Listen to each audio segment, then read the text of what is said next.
YouTube, and welcome to this episode of the Gunman. So this video here, I'll be taking you through the paintwork on this 2017 GT Mustang.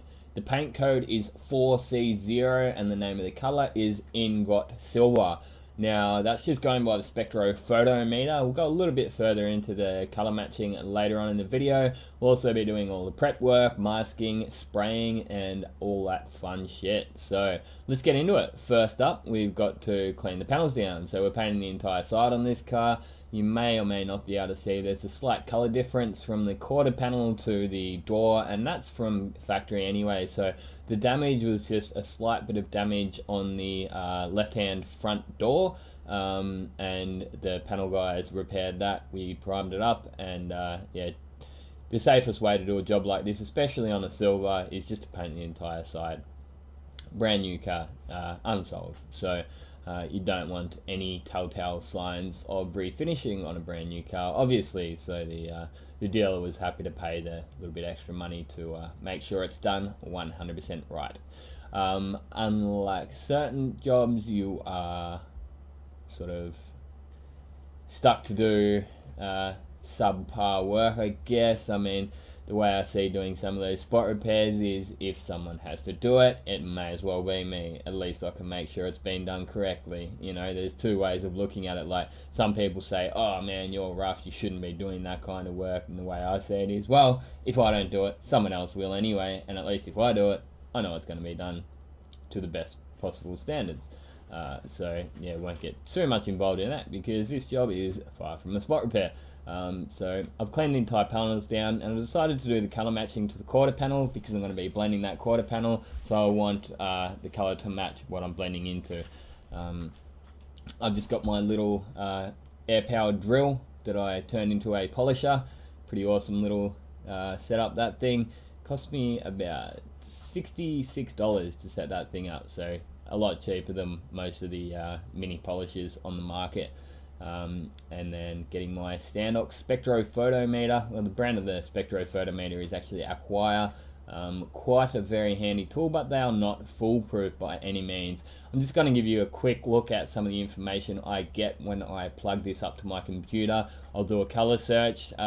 These Mustangs don't have color codes on them for some stupid reason. I've tried looking before and I couldn't find them, and what I've done in the past is just call up the dealer and they will find the color code for you after giving them the VIN. So I just did a wildcard search under Ford, and as you can see there, it went a little bit out on that curve, on the blue curve, so I left a touch of the blue out. It's easy to put a bit more blue in, but especially in a silver, it doesn't have a great deal of color in there. It's just mainly made up of silver. It might have a little bit of black, yellow, and blue or whatever in there, but yeah, as far as silvers go, you're best off leaving a little bit of the color tinter out, even leave a bit of the black out need be. It's easy to pop another drop or two in if it needs it. If you've got too much color and too much black in there, well, then you're just going to have to drown that out with silver. So there you go. We're going to do a spray out on these test cards here, check the color, and as it turned out, it only needed one slight adjustment. It was a little bit dark and it did need a little bit more blue into it. So yeah, I just dumped a bit of silver in there. I think I put a little bit of 008, which is the effect additive as well, which will bring the metallics up and lighten up the flip as well. It'll make those metallics stand up, that effect additives. So color matching is something that's just going to take years to master, I think, and very important stage. Like a lot of the people from UK and Ireland I've been mentioning recently about color matching, and they say that it's a skill that is most of the time not used. Obviously there are shops out there that do color match. I've had some people say, hey, I'm in the UK and I'm in Ireland and I color match daily. Give it a slight adjustment when it needs to. But if I didn't color match this, it wouldn't blend properly. Like, I don't care how good you are at blending, that's the wrong color that you're blending into that car, and no matter what, you can be the best blender under the sun, there's still going to be one part of the car that is the wrong color, you know, and to the right eyes you will be able to see that blend. I mean, you can say, oh, I'm really good at blending all you like, but you've still got, say, that door that is the wrong color. And if you look at that door, say, from that, and you don't blend the pillar or the roof or something, if you look at that door compared to the roof and that color's out, I'll still be able to see it. You know, you might fool some of the people some of the time, but you can't fool all the people all the time at the end of the day. And even this probably going to be a few little things that you can, if you know what you're looking for in my jobs, there will always be something that will sort of give it away that it has been sprayed. But we obviously try to minimize that by doing things like color matching, masking those edges properly. And anyway, yeah, so this is just me doing a little bit of a slight adjustment. And looks like I didn't put any blue in it. Yes, I did this job a couple of weeks ago. I've probably matched another 15, 20 colors since. Or more. But yeah, just dumped a bit of silver in there to lighten it up a bit, and a bit of that effect additive 008. It is in Standox Solvent range. Anyway, I've worked with a few different systems over the years, and it doesn't really take me a great deal of time to get the hang of a new system, because I've found that they all have the same, basically the same colors. You know, they might be slightly different, but they'll all have a effect additive, they'll all have a bright fine silver, they'll all have a coarse silver, all that kind of stuff. So takes a little bit. I've found 2 weeks and I'm just about up to full swing on a color system. And yeah, as far as the color matching light goes, I've been favoring this Standox IQ light. You can see that it throws off a bit of a blue light, but I find it just the best color matching light on the market. And if, I think I said in previous videos, if for any reason, like, I didn't have any color matching lights, knowing what I know now, it would definitely be the one that I purchased. They're reasonably priced. I think you can pick them up for around $250 to $300 Australian. So yeah, quite cool. They do have an orange light on them. I find it unnecessary. Not really. I don't use it. But yeah, pretty happy with that color. So we'll continue on with the prep work. Starting off by blocking the primed area down. As I said, this was where there was I don't know, someone walked past it and accidentally dented it. I don't know the story of the car, but it's not that uncommon for new cars to get damaged. When they do, this is where they come, these kind of places. And yeah, rest assured, they're not always done like dodgy little spot ups like you might see in a couple of my other videos, you know. But it is what it is. We're we're sort of stuck doing the work that the customer wants at the end of the day. They're happy to pay to have the entire side painted, we'll do it. More than happily. And pulling all the parts out.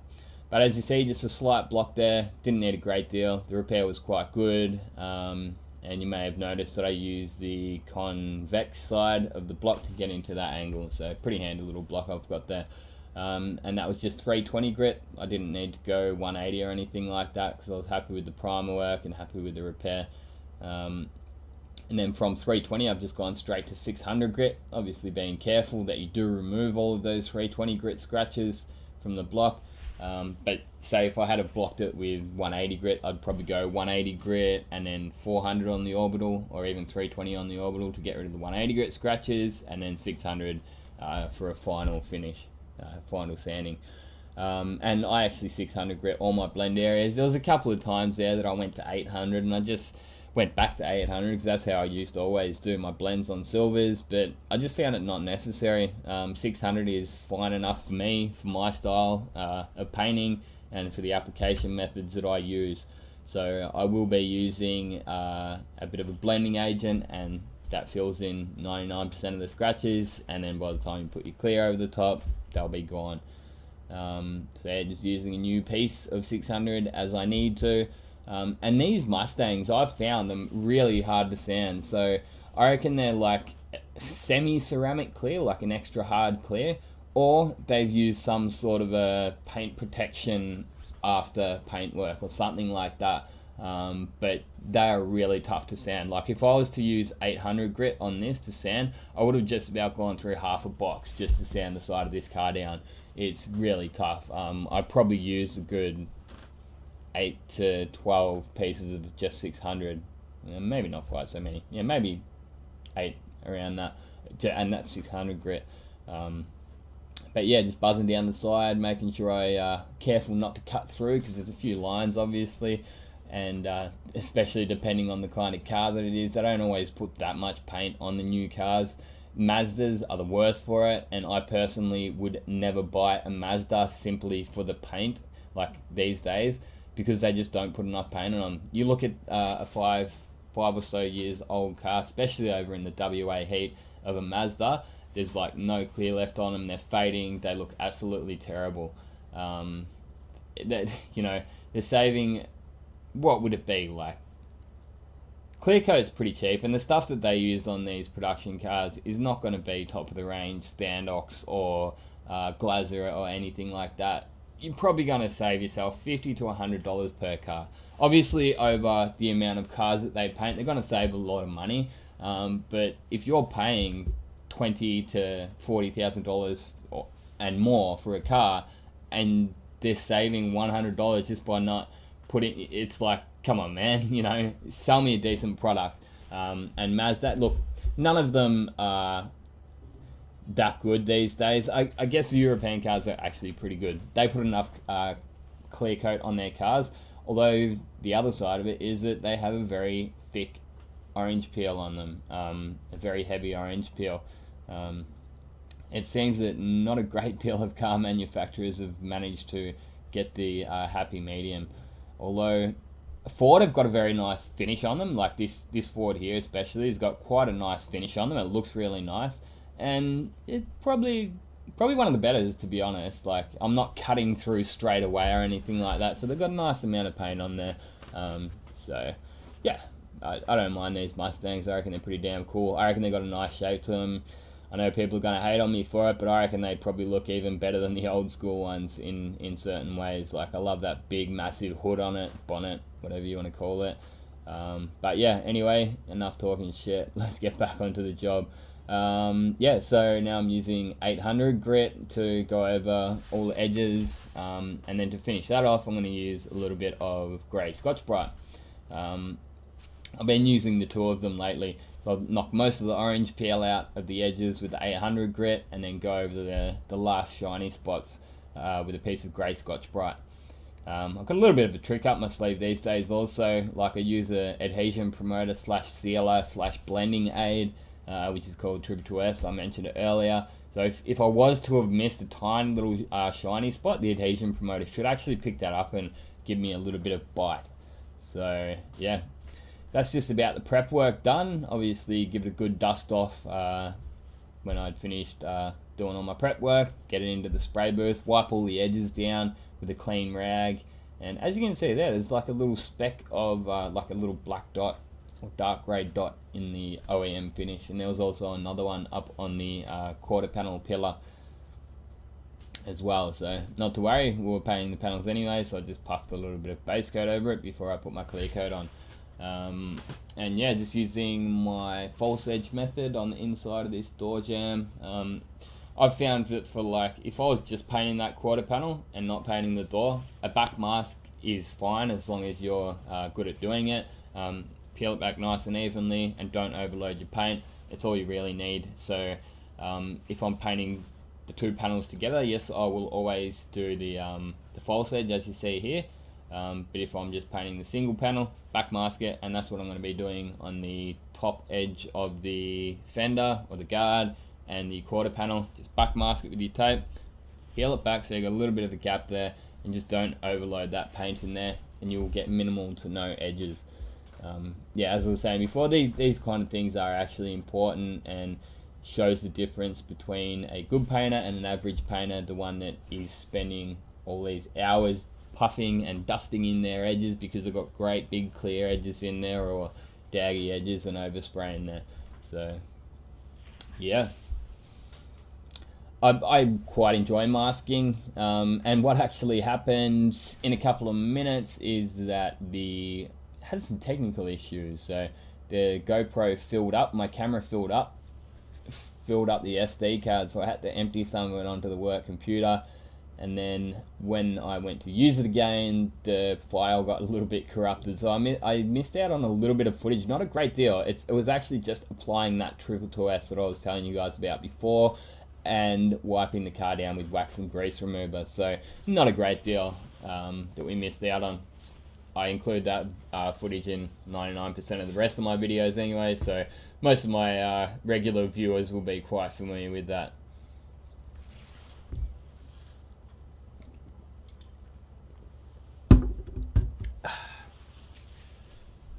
And just continuing on with the masking, I like to get it nice and tight. You don't want it all flapping around.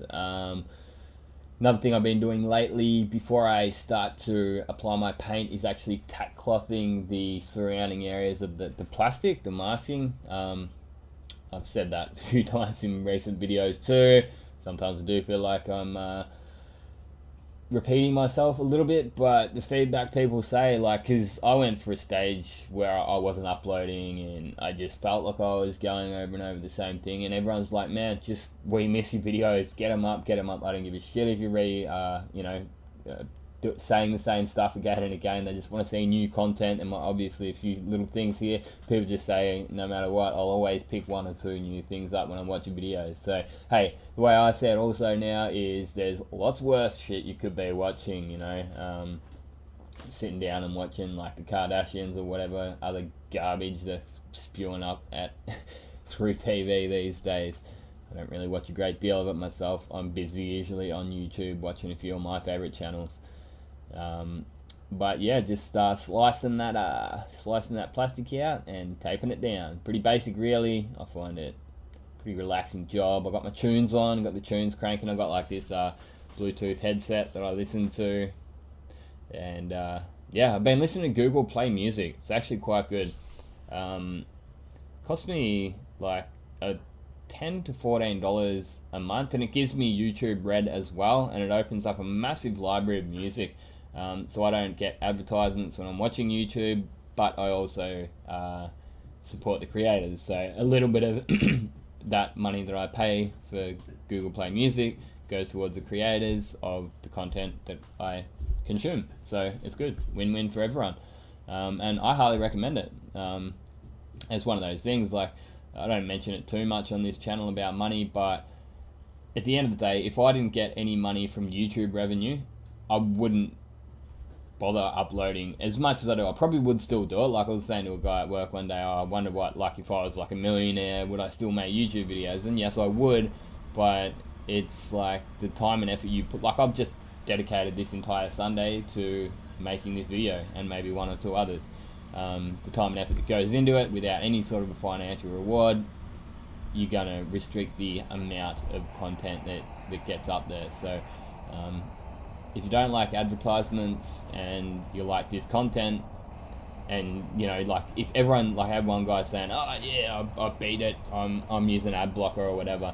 I'm like, yeah, well, that's all well and good, but if everybody did that, the platform would not exist. YouTube is free, and it's free for a reason, and that is because of advertisements.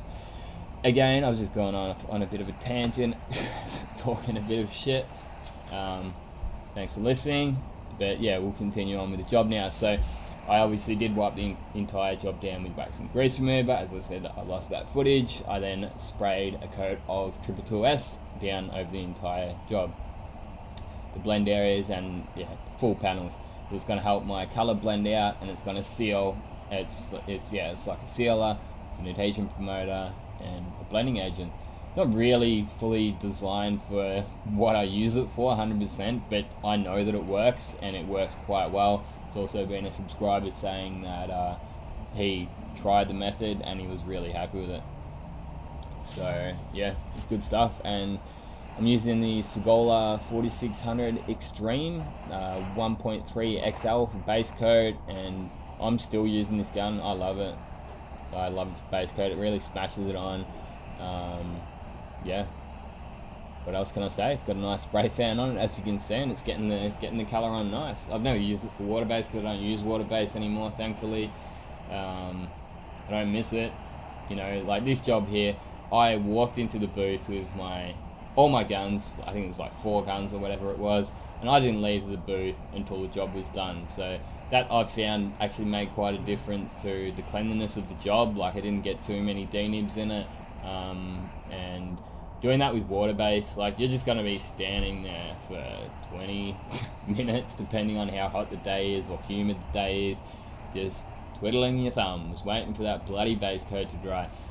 But yeah, within a few like a minute sometimes on a hot day, less, you'll be able to go put your base coat down, bang, whack your next one on straight away. Even in winter, you know, like humidity doesn't affect solvent based paint, so it's, yeah, to me, in a smash shop anyway, it's the superior option. I'm not even fully convinced that water base is 100% better for the environment anyway. Obviously you've got emissions to think about, but what about the amount of gas that your spray booth goes through? Like where I used to work, the previous job before here, where I was using the Promax Pro, boss came down after me working there for a month or so, and he goes, "Man, my gas bill's doubled since you've got here." And I said, "Oh yeah, well, what got here just before I got here? Like a week or two before I got there, the new water-based system came in, and he was using solvent before that." Yeah. So you think it's me that's just leaving your spray booth on, or is it that paint system that you're using? Also, your electricity bill is going to be going up, powering those air blowers, and that compressor that we had was working its arse off to keep those air blowers running. And the guys out there are using the orbital sanders, like 3 or 4 guys, and it's like, you know, going down to a farts type pressure. But yeah, so that's me doing the blend out. I'm pretty damn happy with it. I just blended it halfway through that quarter panel. I didn't want to go and put the colour too far up that quarter to the boot lid and the rear bumper bar. But for that guard or the fender, you did see that there was that little bit of a crap in the original paintwork, so I did want to make sure I got that covered. So using the GTI Pro Light Nebula for clear coat, love this gun. Yeah, I've had guns come and go, and always find myself going back to the Pro Light over the years. At the end of the day, it's down to personal preference. I find, like, the other guy that I work with, he's a eye water man, he loves his eye waters, and I give this gun to him, and he likes it, but he's like, yeah, still doesn't like it quite as much as his eye waters. He's like the W400.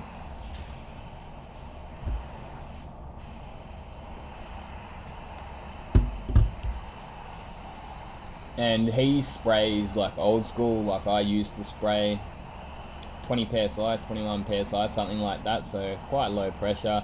I was explaining to him, I'm like, man, crank that pressure up, get the gun nice and close, and you'll find you're not going to actually use any more or less paint at the different pressures. Like the lower pressure, yes, you'll get a little bit less overspray, but it'll make it so that you have to move the gun so much slower. Each pass is going to take so much longer that you're actually using the same amount of paint at the end. If anything, I'd probably say that you use less paint using 2 bar. Sometimes in the cooler months, I'll even go a touch above 2.1, 2.2 bar, depending on the job and the kind of finish I'm looking for. But yeah, general rule of thumb for me these days is 2 bar, which is 29 psi. Pretty simple conversion, really. 1 bar is 14.5 psi. Bar is obviously just a metric equation, not imperial. So I'm using the Standox Standard Clear. It's a VOC clear. I know it doesn't sound like it. It sort of sounds like a standard clear, like standard MS, but no, it is a VOC clear. You can add different hardeners into it in different ratios. Like Standox is weird like that. Not most other paint systems are like that. I think Chromax do a little bit of it, where you can use different hardeners and turn the clear into sort of a different clear. When I was using Glazeret, it was like you'd use the HS clear or the MS clear, and you had to, and that would determine. But it's like the clear is the same in this system, and you will use a HS hardener or a VOC hardener, and that will change the clear. If that makes sense. But yeah, sort of semi-tack and whack. It's not a full tack and whack job, this one, but it was just put one wet coat down on the whole thing, and then come back around, put your next coat on. So not really any flash off times as such, but not the full tack and whack. Like full tack and whack would be one panel, one half coat, wet coat, next panel, half coat, wet coat, half coat, wet coat, job done. But yeah, sometimes I like to just give it that little bit of a, I don't know, 20-30 seconds to flash off. So yeah, thanks for making it up to the end. I've only got a couple more minutes and we'll have a look at the car out the front. If you guys are interested in checking out some of my merch, go over to thegunman.net.au and there's a link in the description. There should also be a link at the end of the video too. For those on mobile, you should be able to click that too. But yeah, get yourself a t-shirt. I've got hats, stubby coolers and all that kind of stuff. So yeah, also helps support the channel. I'd like to get to the point where I can not work on Fridays. It makes a massive difference to the amount of content I can create. So yeah, go and buy some shit. Yeah, like as far as comments goes, like don't expect to reply these days. It's hard enough to get motivated to make a video. I always do my best to reply to comments, but sometimes it literally just gives me a headache opening up the YouTube app or you know, logging in. So during the week, man, I've just been chilling out, playing video games and enjoying life. So I don't feel as if I'm obliged to answer questions. You know, I get 600 to 1,000 comments on my channel every month, so you times that by the amount of channels that I've got. So I've got the Gunman Raw, the Gunman's World, got a couple of other smaller channels, I've got Instagram, I've got Facebook and all that crap. So it's a massive job, and that's why I don't do private messages, because at least in a public comment others can read that, they can benefit from the reply. I don't get why people ask these pretty basic technical questions in private comments. It's like, man, you could have said that in a public comment. You like ashamed that you didn't know or that you had to ask or something. But all is good. I smile my lunch and I'm getting damn hungry. Anyway, that's about it for this video, Gunners. Hope you guys have enjoyed watching it. If you did, give it a big thumbs up. And until the next one, get out there and paint some shit. Thanks for watching, and this has been another Gunman production. Goodbye.